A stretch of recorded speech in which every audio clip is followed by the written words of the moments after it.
नमस्कार, आपण पाहत आहात क्राईम अंकुश न्यूज। रस्त्याच्या मध्ये थांबलेले पाहून बाजूला थांबा असे म्हणाल्याचा राग मनात धरून एका युवकाला जीवे मारण्याचा प्रयत्न केल्याबद्दल 6 जणांविरुद्ध जेलरोड पोलीस ठाण्यात गुन्हा दाखल झाला आहे। ही घटना रविवार पेठेतील प्रकाश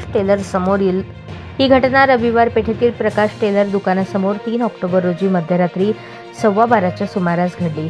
दरम्यान हे भांडण तिथे बाजूला चालत असलेल्या बेकायदेशीर क्लबमुळे झाल्याची चर्चा असून पोलिसांनी अशा बेकायदेशीर जुगार अड्ड्यांवर वेळीच कारवाई केली असती तर ही घटना घडली नसती।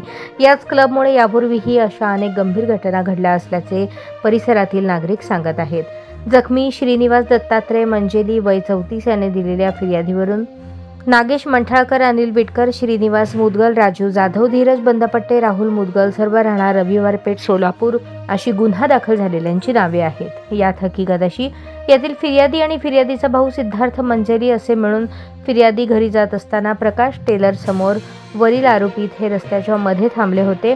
त्यांना रस्त्याच्या बाजूला थांबा असे म्हटल्याचा राग मनात धरून काही वेळाने वरील आरोपितांनी मिळून फिर्यादी दुकानासमोर उभारला होता। तेव्हा फिर्यादीस तुला लई मस्ती आली, आता जिवंत सोडत नाही असे म्हणून हातात असणाऱ्या कोयत्याने फिर्यादीच्या मानेवर पाठीवर जीवे मारण्याच्या उद्देशाने वार केला।